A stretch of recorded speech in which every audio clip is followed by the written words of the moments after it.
Hopium. I'm very excited about this. Mahmoud Khalil and his wife got on MSNBC for a full interview after they were released. So can we get a let's fucking go? Now is Mahmoud Khalil and his wife, Dr. Noor Abdalla. Thank you both so much for joining us. Of course. Thank you for having us. Of course. It's great to see you both. Thank you so much. To be able to talk to you both, to have you here together at the same person? time. Yes. Yeah. So let's begin at the beginning. March 8th, federal agents follow you into the lobby of your building. Do you remember understanding what was happening at that time? And what was it like for you, Noor, to see all of this unfold? Yeah. I mean, I don't think, for me at least, I wasn't expecting that to happen that night. We were actually right before, we were at an iftar dinner, and we were talking about how we're going to go home and just relax, watch a movie, drink some tea. So, you know, we were preparing to have a quiet night in. And then the agents came behind us at the apartment door. And then it all kind of unfolded. And you know, I've told the story many times, but it ended with Mahmoud being dragged away from me. I was 8 months pregnant at the time. It was very scary, especially not knowing what was going on, where he was being taken. They wouldn't answer any of my questions. At one point, I was running around them. By the way, the pro-life party, the pro-family party, deporting a man right before his wife gives birth, and he misses the birth of his child. You know, I was chasing them down the street, like just Fucking answer anything. I just need to know where he's going. And nobody would tell me anything. So that was scary, and I didn't really know anything until the Monday. So he was taken on Saturday. I didn't hear from him until Monday. So that whole weekend, it was just speculating what's going on. Is he okay? They were in plain clothes, so I didn't know if it was ICE agents, if it was somebody else. We didn't really have any information. So, you know, it was scary. I think it was one of the scariest moments of my life. Understandably. Yeah. You mentioned that you didn't expect it to happen that night. Does that imply this had been a worry on your mind prior to that? Not for me, but I think Mahmoud can kind of talk about that. Yeah. How about that, please? I mean, basically, I've been sort of targeted by doxing and smear, like false smears, like since the summer. So I sort of like got used to, you know, like that sort of doxing online.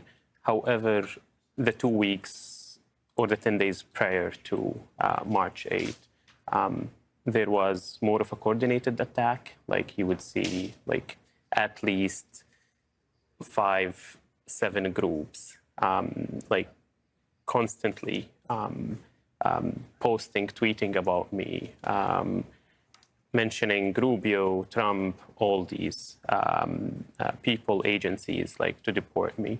I had some sort of like a worry about, I was certain that I would be at least visited by like a law enforcement agency.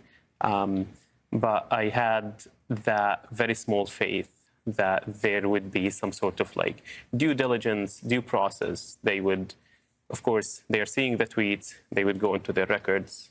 Who's Mahmoud Khalil? What did he do? Is what's being said online about him true or not? So, and that's why I was so calm when they approached us. I sort of, you know, I was certain I've never done anything wrong. I mean, the fact that he was able to stay calm the entire time, and he's just like talking and he's smiling and he's being unbelievably polite. And they tried to be like, he resisted arrest. And you see the footage that was eventually released where he's like, yeah, here you go. And he's like trying to like. Or unlawful. And that sort of like gave me some sort of ease. However, I was so worried about Noor because the last thing I heard from them threatening Noor that you would be arrested if you don't like leave Mahmoud. That was the last thing I heard from them. And for the next at least 30 hours. They kept me totally in the dark, not allowing me to talk to anyone, not even like listening to the news or calling my lawyers. So I felt that actually something bad happened to Noor until, 2 days after, like Monday morning, when I contacted Noor, and then sort of like that got easier. But that day was one of the most intense days I've went through. And, like in my history, I went through like, the Syrian civil war. I was under bombardment, all of that. But that did not compare to the moment where, you don't know if your wife and son are okay. You said that there was this kind of period where you were very worried in the lead up to when you were detained. Did you seek at any time any help or raise awareness about the kind of harassing and doxing that was happening to you, either from the university or from any other organizations that could have potentially come to your help in that moment? Yeah, this was one of the main things that me and other students asked Colombia for. Because doxing did not only start like when Trump was elected or the week of my arrest. It has been happening since October 2023. And the students reached out to the university. Not being able to eat vegan while he was in jail for actual crimes that were committed by him. Your Honor, I stormed the Capitol and brought zip ties and actively tried to overthrow the government and prevent a peaceful transfer of power. But Your Honor, Turchia doesn't have vegan food. And it's making me really sad. And I didn't know that me committing these crimes would do this. I didn't know that. Seeking legal support, but any other support, because most of those doxers are Columbia students and faculty. So you have your professor doxing you. Right. And Columbia did nothing to stop that. They literally did nothing. And this is what sort of emboldened these actors to be more vicious and more violent in their attacks, with so many comments Islamophobic, xenophobic, and you name it. But Colombia failed to protect. Even the morning of, I believe, the morning of my arrest, I was so worried. And 6 a.m, I emailed the president of Colombia and dean of students asking for resources. Because what I simply wanted is for them to link me with legal support so I can send a cease and desist, sort of like letters to these individuals who are basically defaming me with all kind of false smears. Did you get a response? No. Until this moment, no. You spent 104 days inside a notorious detention facility more than 1,000 miles away in Louisiana. What was that like for you on the inside? And what was it like for you so far away? The moment you enter these facilities, or not even that, the moment that ICE apprehend you, you don't have any rights. You're expected to follow orders, not to know anything, and when they tell you to sign papers that you should sign, otherwise they would leave you in a room for a couple of hours, and then they would come and ask you to sign these papers. Inside the detention, the situation was sort of dire in terms of I shared a dorm with at least 70 other men. That's fucking crazy. Very difficult stories. You would hear just heart-wrenching stories about individuals who have been in this country undocumented, but that's their only offense. They didn't do anything wrong. Some of them were picked up from their court hearings, from their ICE check-ins. And that's to a lot of people is just like so confusing, because they said like, we were in the process of getting documentation, why we are being thrown here. And once again, no matter what the conditions are in such facilities, it's not necessary. Like, even if you had the best conditions, I'm being separated from my family. There was one individual literally attended his father's funeral on the phone. And he had to request like from 70 people to be silent for at least 20 minutes so he can attend the service. It sounds a bit like you were more worried about some of them than you were about yourself in the moment. No, I was very worried about myself and about like Noor. But it's just at that point, because I know I didn't do anything wrong. And it's so brutal because I know that he got to seek out this justice and that he got to get returned back home because his case got so much media attention. But can you imagine if it didn't? I knew that eventually I will prevail. I wasn't accused of any crimes. And even in the words of Rubio and this administration, they said like my activities were legal. So I was certain it's just like a matter of time. And I knew we had, thankfully, a very good support system, like from the community around us.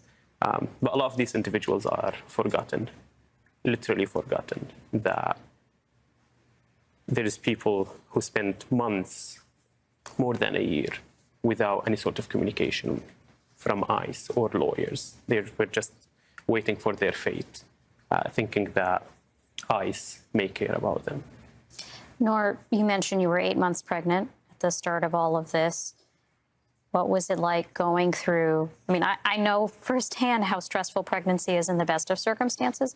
What was it like going through all of this on your own without your husband, the father of your child? So was a fear of mine from the beginning of our pregnancy, actually, and we discussed it so many times. I was so worried he was going to miss the birth. Whether it was, I was supposed to give birth in Michigan, actually. That was the plan, to be around my family. Mahmoud was about to start a new job.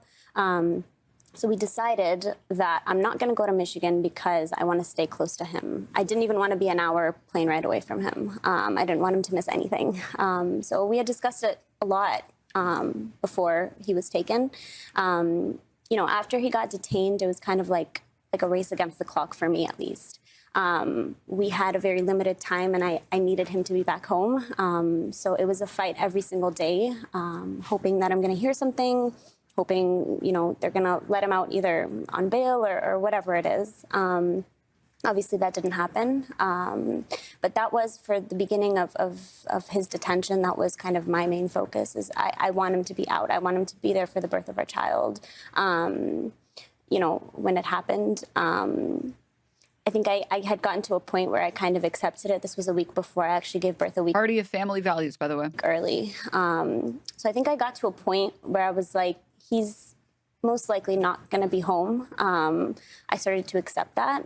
It was still hard, even after I got to the hospital. I still had like a sliver of hope that, you know, he's going to be here. They're going to let him out on furlough, which they ended up denying after an hour. So, you know, it was difficult, but I think it did teach me a lot about myself. You know, that was something I never wanted to go through by myself, but I made it, and you know, I survived that. It was hard, but yeah.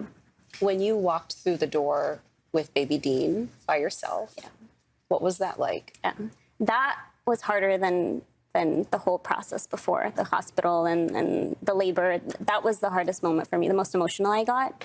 My mom and my sister were with me at the time. They dropped me off and they were getting things from the car. I was obviously postpartum. They don't want me carrying things. So I walked upstairs with Dean by myself. We walked into the apartment, and it was like quiet. And it's not how I imagined walking into my apartment with my new baby. I don't know. I think all the emotions kind of hit me at that point. I just wanted him to be there, and What was the feeling for you the first time you heard your son's voice, or maybe saw a picture? I don't know if you were able to FaceTime from prison, but what was the first interaction that you had? I mean, I know as a father, the first time you hold your son, it is a life-changing and a profound moment, but you had to do it from distance and not physically touching him. I mean, I would start by, nothing could have prepared me for that moment. And I'm now dealing with the fact that, I lost like one of the divine moments with my wife and son. I mean, the first time was literally like 3:30 a.m. Moments after like the delivery. I just heard him crying, and that literally like got me in the heart. And I think it's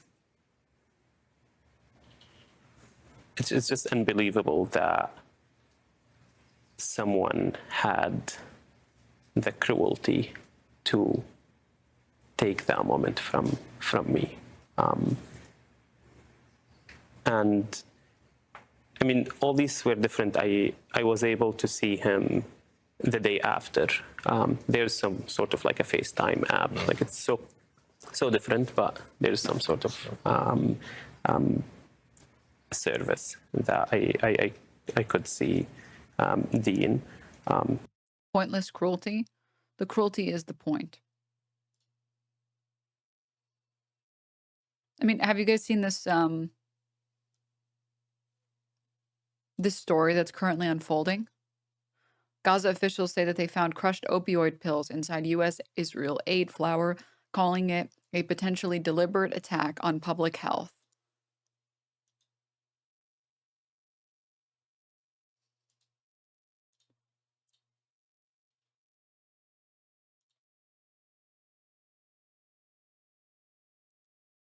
The cruelty is the point. But it was very different from when the first time that I actually held him. What did you say to him the first time you held him? You don't have to answer that if you don't want to say. To be honest, I don't remember because I was just stunned. Yeah. And because also we had only 1 hour at that time. It's heartbreaking. My younger sister, sorry, Chatter says, this is heartbreaking. My younger sister just had her first baby this month. I cannot even fucking imagine how it would have felt just as her sister or if her husband had to miss it because of nothing but government cruelty and evil corruption in a foreign nation. It's completely fucked up. Together. So let me ask you this. What was the first homemade meal that you had when you guys were all together and alone as a family? مجدرة. Good choice. Great choice. Very traditional Palestinian Syrian dish. Exactly. Rice, lentils, right? Yeah, very simple. But I bet it tasted great. Absolutely. Like Noor made it. So. What is it like trying to live a normal life now that you've become a symbol? And I know you have described yourself as a homebody in the past. You didn't ask for this. What's it like trying to rebuild a life under these conditions and knowing that the legal fight isn't over? Yeah, I don't think we've gotten to the point yet where things have calmed down enough to be able to say how we're trying to assimilate back into our normal lives. It's just been go. Which I know it's going to die down, and then we're going to be able to do that. We were taking a walk yesterday, and about 10 people recognized him. People wanted to take pictures with him, and like you said, I am a homebody. I like my space and I like my privacy. And do you feel safe? The mullet rolls are gone, people. The farm rolls. Open presents. What the fuck? Thank you for the hundo. Thank you so much. That's so generous of you. Thank you. Thank you so much. It's a good time to say thank you. If you guys just got gifted a sub. And if you didn't get gifted a sub and you're not subbed, you can prime sub for free. take away some of Bezos' bucks. There's a good chance you're sitting on it and didn't even realize you haven't Prime subbed again. You can tier 1, tier 2, tier 3 to support the channel. Or you can also help out and be like Open Presence, helping people who can't sub themselves right now. And participate in the Denims is marbles being streaming. gone. Contraman, thank you for the 5 gift subs. Thank you. Thank you, thank you, thank you. Also, I did notice we got another tomato. This is the last tomato of the pack, so if we get more, I have to go fucking get the other box of tomatoes. God damn you.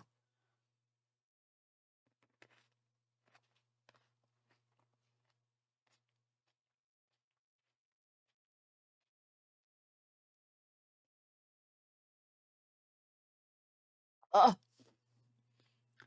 That one was like extra gushery. +1 tomato for the tomato gods.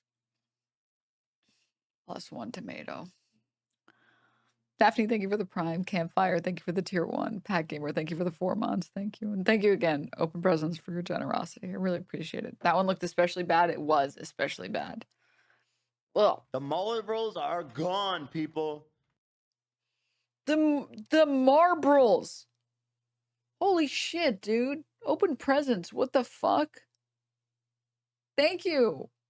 Thank you. Thank you so much for the hundo. What the hell? The marbles are in space, dude. My God. That's so queer. Thank you for the 2 months. Thank you, thank you. Thank you guys. I really, really do appreciate it. I can't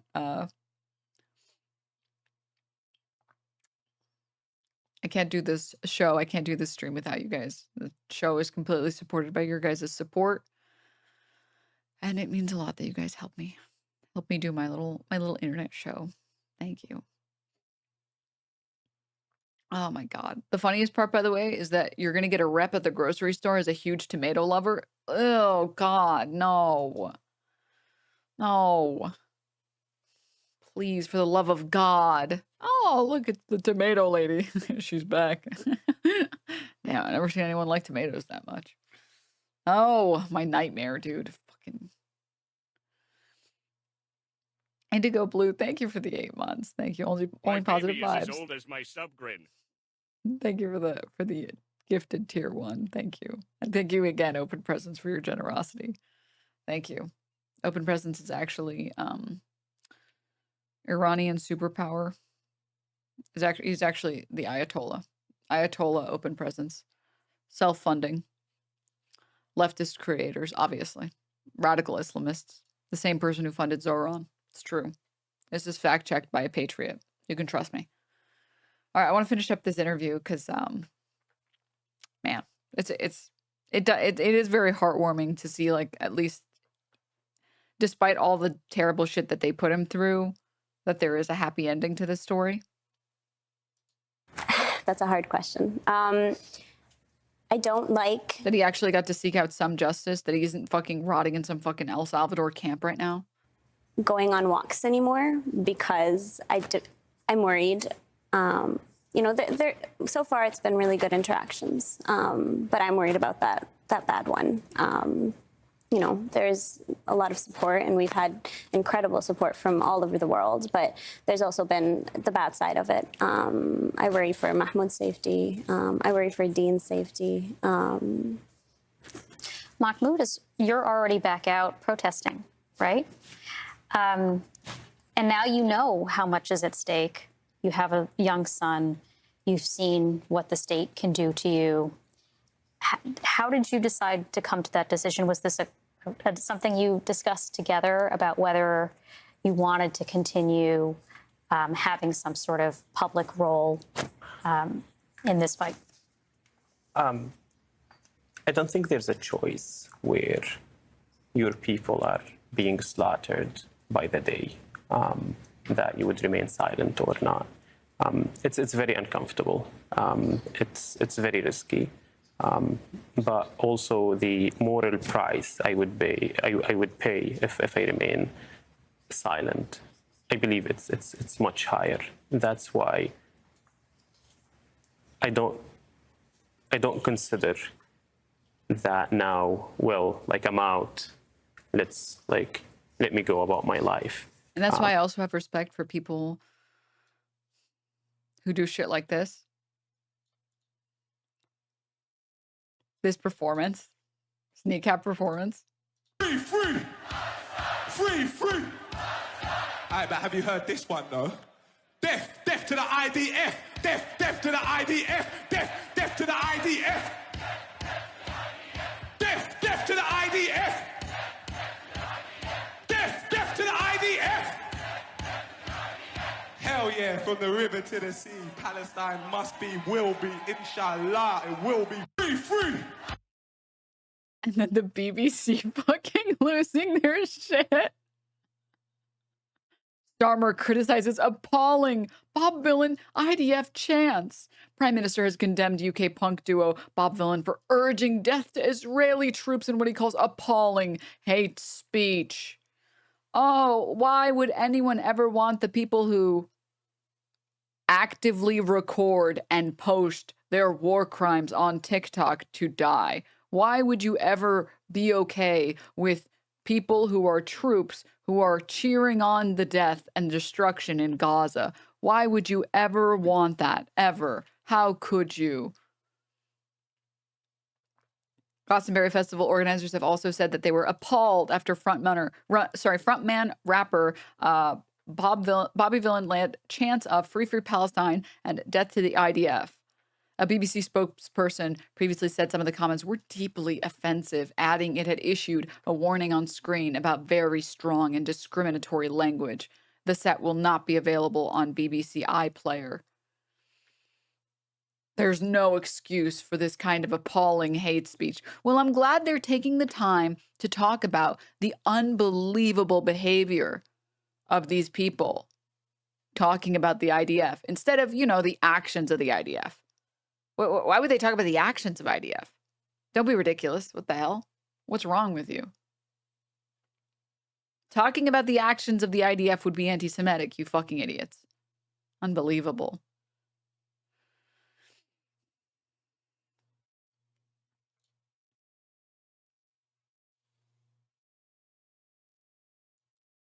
Because unfortunately, my life is rooted in fighting this injustice. And I can't imagine myself just remaining silent while bombs are being thrown on the heads of my people.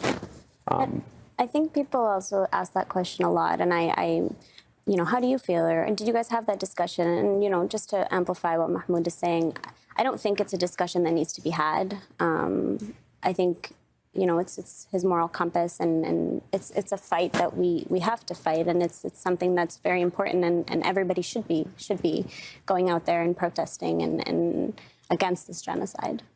Do you see yourselves as connected to some of the broader things happening in immigration in this country right now? I mean, birthright citizenship, a decision this week that puts it in peril. We've seen aggressive immigration enforcement actions all across the U.S. What happened to you is happening to moms and dads all over the country, probably. This chatter says, I was a trans woman who was forced to be housed in a male prison in Florida. It was a false arrest to begin with, but the human rights abuses will just get ignored. I'm so sorry that you had to deal with that. It's fucking... This country is, pathetic. I think we've officially entered the territory of, what was the term that people like to use? America's a third world country with a Gucci belt. We've made a step down. For sure. We're not at Gucci belt anymore. We're at, oh, you know what we're at? We're at Hugo Boss. We're at a Hugo Boss belt. That's where we're at now.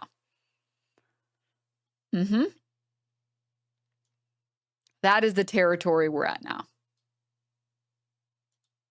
As we speak right now, how do you see those things as connected to what you've gone through? I believe the system of tyranny Third world country with some laboo-boos. No. and suppression is connected. Guys, I'm going to try so hard to not cave to this laboo-boo trend. I'm trying my absolute hardest to not get a laboo-boo. All right, I refuse. I don't want to join in. I don't want to. I will stay strong. I will stay strong. To be your 100K goal, opening 70 Labubus. In my case, they used the immigration system to suppress freedom of speech because, and this shed some light on how weak. No! Community member and mod? Naomi's been banned off of Twitch for 30 days? Why? No.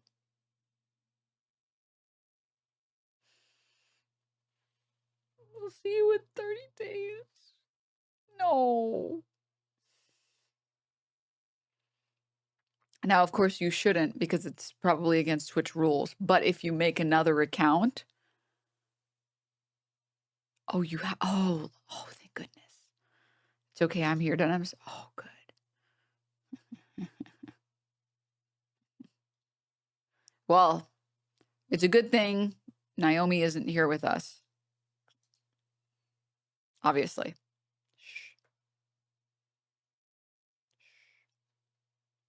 I am Spartacus. Everybody quick. I am Naomi. Quickly. We have to defend. We're to defend our own. Everyone. All right. Thank you, guys. Thank you. They won't be able to catch us now. Mayor cat. Mayor cat. You're right, Mayor cat. We should get some worm action on stream. The immigrants and refugees are in this country, that there are some loopholes that the administration is using not to enforce immigration. It doesn't have anything to do with enforcing immigration. It's actually to enforce an authoritarian agenda in this country. And, you know, it started, and this is one of the things in my first letters, I highlighted that whether you are a visa holder, a green card holder, or a citizen, they are coming after you. They started with a visa is a privilege, green card is a privilege, birthright is a privilege, federal funding is a privilege, and it would go women rights is a privilege, LGBTQ rights are a privilege. To make you feel that, well, like, oh, thank you for giving us our rights. But it shouldn't be the case. And that's why this is not only about me, about us, or about like one specific part of the society. It's about every single one on this land. Mahmoud, we're almost out of time, but I just want to ask you finally, I mean, given this experience that you've gone through and the journey that's still ahead, do you have any regrets or anything that you would have done differently, or have you at all soured about your American experience here? I mean, you are, as you said, a green card holder. Do you want to become an American citizen still? Absolutely. And I absolutely don't have any regrets in opposing a genocide, which should be, once again, celebrated rather than punished. And this is why I'm fighting. I'm fighting so that I can raise my children in America, in a country that I chose to be part of. And you've heard all these, like, you are anti-American or the un-American values, but like protesting is the very American thing you would do in this country. And this is why I would continue to fight so that everyone lives in equality and dignity and prosperity. Mahmoud Khalil, Dr. Noor Abdalla, thank you to the both of you. It's great to see you in person. Happy to have you here and look forward to having many more conversations with you. Thank you so much. Thank you. Thank you. Thank you.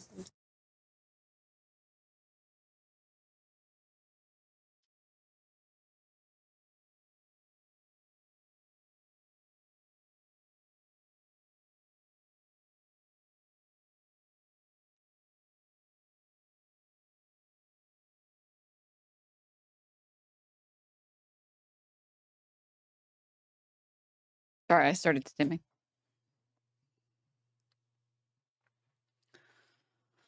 Sorry, I started stimming. You guys understand. Isn't he just a cutie pie?